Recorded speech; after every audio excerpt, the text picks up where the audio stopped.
Well, good morning to you, or if you're on the East Coast, good afternoon. It's noon East Coast time and 9 a.m. Pacific time. And welcome to the next Menopause Morning. This is a huge subject for you today, and it's a common challenge that I see on a regular basis. And this challenge is when you're dealing with menopause symptoms, you're very often dealing with hypothyroid symptoms. Now, maybe you've been to your doctor and your doctor said your thyroid looks fine, but all they're really doing is looking at TSH, which is completely incomplete in regard to your thyroid function. And as you learned today, even when you have a thyroid problem, it's usually not a problem with the thyroid. It's usually something deeper. And what's interesting with this is when you think of a lot of menopause symptoms with weight gain, fatigue, you think about the mental challenges, challenges regulating your mood, and so many other symptoms. Well, guess what? If you have a hypothyroid condition, you're typically fatigued and you're sluggish. Typically, there's weight gain. Typically, there are mental challenges, feeling depression, mood swings, and such. Yeah, so there's a lot of the same symptoms you would have of menopause are also symptoms of a hypothyroid condition. Now, before I get into this deeper today, which is going to be important for you, I want you to first understand some really important statistics. Is that when you think about women entering menopause. Literally every year in the U.S., about 2 million women enter into perimenopause. You shift from childbearing years into perimenopause, and then you eventually move into menopause and then a postmenopausal condition. Now, what's interesting with this is about 15 to 25% of women who enter menopause, they don't have any symptoms. Well, they do have symptoms, but they have the only two. This is really a key point.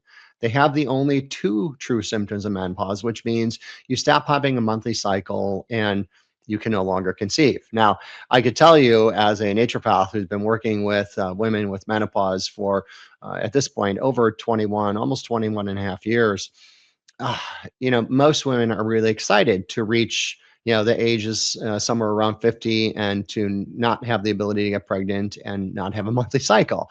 Yet that what's important with this, if that's 15 to 25%, what's happening with the other 75 to 85%? And that's likely you. Because you're watching the Menopause Morning, is you're dealing with symptoms that are known to you as menopause. Yeah, so you have the weight gain, you have the sleeplessness, you have the brain fog, you have the hot flashes, you have the mood swings, you have the fatigue, and just the list goes on. And what I always want you to recognize, this is a very important message at the beginning, and this is something I call new menopause, which is how about if you can get to what the other 15 to 20% are symptomatic with, where the only two symptoms where you just don't have a monthly cycle and you can't conceive anymore, but your life and your health doesn't fall apart. Put on 20 pounds, even though you've changed nothing with your diet and nothing with your fitness level. Like all of this is just so important to understand on a deeper level. And I'll throw out one other aspect, which is really important. And obviously my dog in the background wants to start playing right now as I'm doing a video. It's so cute. But but the other thing to really understand with this is that whether you believe in God or some other higher power, or if you believe that we had adapted as time has gone on, the what I want you to think of, do you think that the female body was designed to fall apart around 50? And that doesn't even make any sense. And the reality is your body was designed perfectly to transition through childbearing years into perimenopause, menopause, and postmenopausal and still maintain perfect hormone balance. Now, it's true that as you go through part of this cycle, your ovaries are no longer going to be doing the same job they've been doing in the past with producing estrogen and progesterone and such. Yet the way your body is designed, if you have healthy adrenal function, or even a little bit more specifically, how your brain, your hypothalamus and pituitary and your adrenals all work together, you still have the ability to maintain your perfect balance. Now, after when you no longer have the ability to conceive and you don't have a monthly cycle, You obviously don't need the same levels of estrogen and progesterone production as you did in childbearing years, and your body is already set up to work through this perfectly. Yeah, but unfortunately, by the time you've reached perimenopause, the system is blown out. It's a part of the difficulty of the life of a woman. You know, you've probably heard me say this before. It's, and I might be the only man telling you this, is that, you know, a woman's life is much more difficult than a man's, and I recognize that by over 21 years of working with women in practice. You know, most women take care of their children, their significant other. You know, you take care of your house. You very often involved in your church or community. Oh, and you have a full-time job too, right? So the thing is that this and many other triggers lead you to the point where by the time you reach menopausal years, or I should say perimenopause, uh, the system that should keep you in perfect hormone balance just simply isn't working correctly. Right. And now I want to make this tie between this and also your thyroid function. Now, when I'm looking at what I refer to as a comprehensive test on hormones, I'm not just looking at your estradiol and your progesterone and your testosterone like your typical blood test would be with your doctor, or even usually often with your holistic practitioner. I'm looking at a 21-hour urine collection, and I'm literally looking at over 32 different hormones. I'm looking at how your kidneys affect your hormones, how your liver affects your hormones, how inflammation affects your hormones, and how chronic disease risk factors affect your hormones. Now, in a part of this testing that I do, I'm always looking at your free and active thyroid hormone, so your T3 and T4.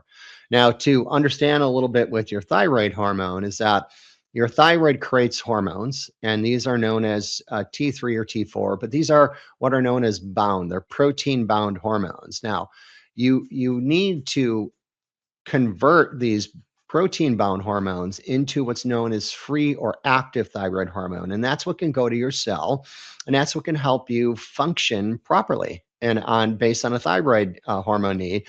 And what's interesting with this is that these free and active thyroid hormones, they are mostly converted in your liver and your gut. You see, your liver is responsible for about 2/3 of your thyroid hormone conversion, and your gut is responsible for about 25%.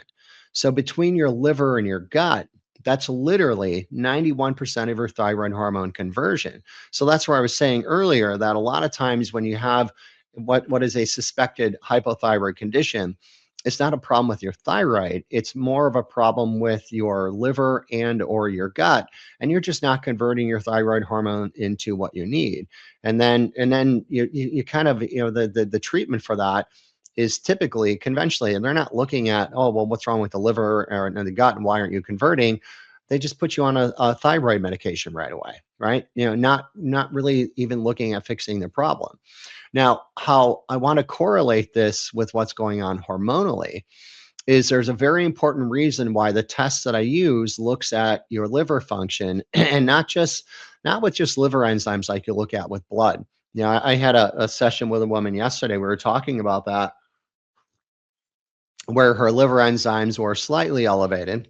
And I was explaining to her, and this is from blood. And I was like, just explain to her that, well, for your liver, by the time your liver enzymes have changed significantly, there's already a really deep issue going on in your liver.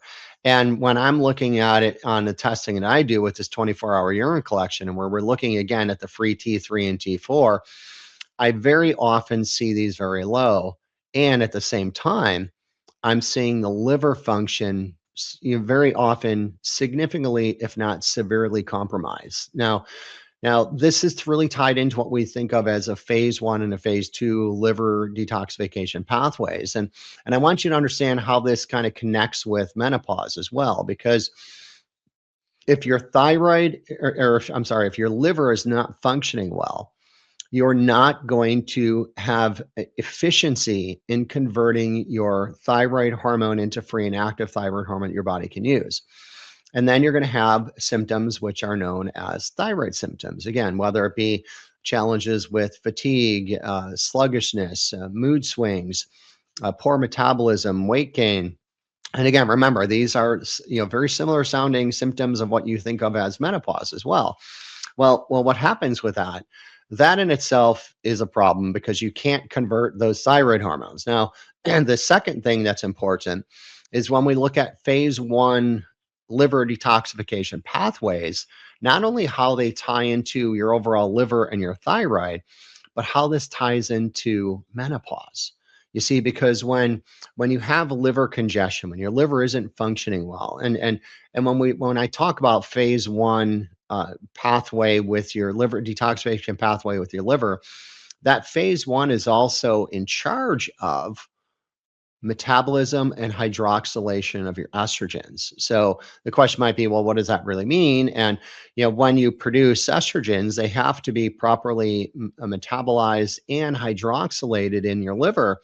And if that doesn't happen, that could leave you at a risk of building up high levels of carcinogenic estrogens, which would be a risk factor for breast cancer, as well as other cancers and other chronic challenges in your body. And it can actually create an issue with even the types of estrogens you have in your body. Like in reality, you've got three different estrogens. You've got an E1, an E2, and an E3. And if your liver is working properly, it leaves the E3 dominant, which is really where you want to be. You want that to be your strongest estrogen because it has the less negative impacts on your body. All right. So when we're looking at your liver, we're connecting your menopause situation and symptoms with a hypothyroid condition. And very often you start to get into these multiple conditions, and it makes it very difficult for most clinicians to really wrap their head around what's going on. And then even if they do, even if they understand that, what I want you to recognize is typically what you're going to be recommended to do is to take a thyroid medication and be on a hormone replacement therapy where you're just taking progesterone and estrogen, sometimes also testosterone. And the challenges with that, none of that fixes what's going on. Let me say it again. When you take a thyroid medication and you take HRT for your menopause symptoms, that doesn't fix the problem. Now, that could create some symptom relief, but it's a short-term symptom relief because when the underlying problem is still going on with your hormonal system, the underlying problem is still going on in your liver, and the underlying problem is still going on in your gut. That symptom relief is going to be a short-term symptom relief.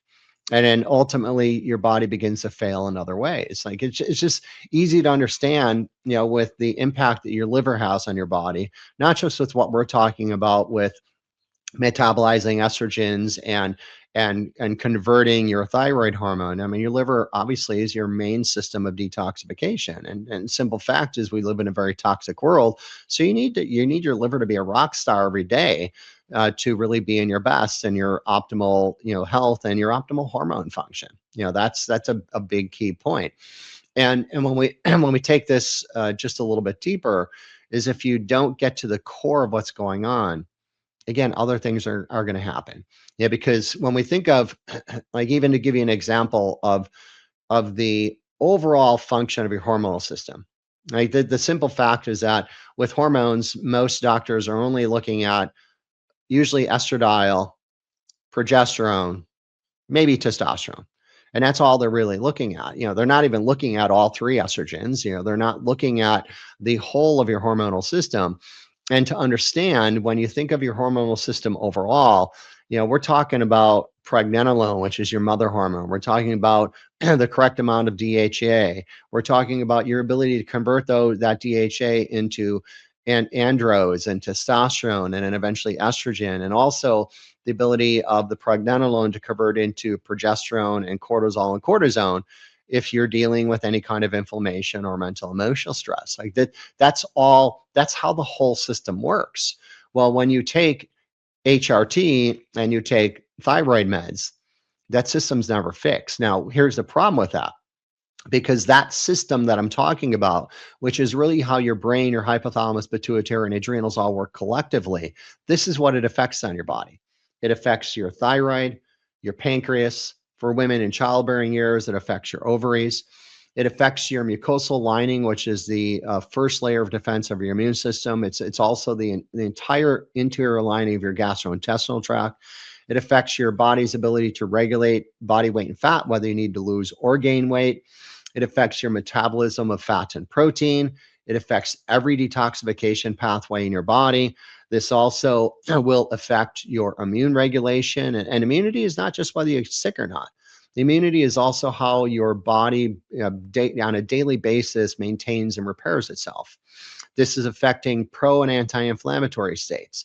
It's affecting blood glucose levels, which is essential for your brain to function properly. It's affecting, what's known as cellular energetics, and I'm sure you'd like more energy, and who doesn't nowadays, right? It affects your musculoskeletal health, so bone and connective tissue turnover, as well as muscular integrity. Recognizing with the whole bone turnover, this is another risk factor tied into menopause, which isn't menopause. It's tied into this system not working. And then lastly, your overall quality of sleep and mood, and obviously the insomnia is a significant menopause symptom, your ability to memorize and learn, and your overall neural connectivity, which is how your brain and your nervous system functions, which is the master regulator of everything in your body. Yeah, so what I want you to really understand here is there is a very close connection between you having menopause symptoms and you having a hypothyroid condition. And the most common ground is tied into your liver and this overall system that I'm talking about with your brain, hypothalamus, pituitary, and adrenal, which is the acronym for that is it's usually referred to as your HPA axis. So if your liver is not functioning well and your HPA axis has lost vitality, you should expect to have an array of symptoms. And again, if you are just put on HRT and thyroid medication, you might have a short-term symptom relief, but because this affects so much, other things are going to start to pop up and go on. Yeah, and what I want you to just take a moment here as you're listening to this video, and if you've got pen and paper in front of you and you've been taking notes, fantastic, or you could just think of this. But what I want you to do is right now, I'd like you to think about, based on what I'm talking about here and the symptoms with both menopause and what is known as menopause symptoms and what's known as hypothyroid symptoms, write down the three symptoms that you're dealing with most significantly on a regular basis. If you don't have pen and paper in front of you, just think of these to yourself. And most commonly what I see in my practice is I see weight gain, I see fatigue and sluggishness, and I see some significant challenges with brain and cognitive function. So sometimes referred to as brain fog. Yeah, but these symptoms might be different for you. And then once you have the three symptoms either on your paper in front of you or in your mind, what I want you to think of is what is the top symptom that like drives you absolutely batty every single day. Maybe it's the brain fog, maybe it's the weight gain, maybe it's the how like poorly you feel in your clothes nowadays. Maybe it's tied into what's going on with your mood and how you feel on a regular basis. But whatever it is, what I want you to understand is that's a symptom that you can actually get rid of. You have the power, you have the control to actually do this, and honestly, you deserve that. And this is something that it goes back into what I was saying about, women earlier is that, a woman's life is typically much more difficult than a man's. And I just think that that's just unfair. You deserve better. You deserve more. And as you enter into what are known as your golden years, which should be a time to celebrate, like even back in the day in traditional cultures, all the research I've done in a traditional culture, when they have their tribe or the community and a woman enters menopause, she's almost like worshiped in a tribe. She's looked at somebody who has a high level of wisdom because back in those days, they were recognizing the reality of what this was. And back in those times, women just transitioned through menopause. And again, there are two symptoms where they just stopped having a monthly cycle and they couldn't conceive anymore. And just having the honor of being looked at as this woman of wisdom in their community, in their tribe, right? And you really deserve this. You deserve to feel better. You deserve to really be symptom free. You really deserve to feel good in your body, to feel good in your clothes, to feel good in your mind, to feel good in your energy, and to basically just feel young again. So then the big question at the end here, how do you get into what I refer to as new menopause? And again, new menopause is being the fortunate woman who you're part of the 15 to 25%, where the only two symptoms you have of menopause is you stop having a monthly cycle and you can't conceive. And you have that ability, but it takes comprehensive testing. You have to look at your hormonal system different than is typically looked at, and you can't only look at blood. The kicker with this is blood only looks at the hormone that's in your blood in that moment. When you're doing a 24-hour urine collection with me, you're looking at the basically response of hormones in a 24-hour cycle throughout the day. And you're not just looking at three hormones, you're looking at 32 different hormones. We're going to get a good look at what's going on with your phase 1 and phase 2 liver detoxification pathways. And we're going to understand what's going on for you.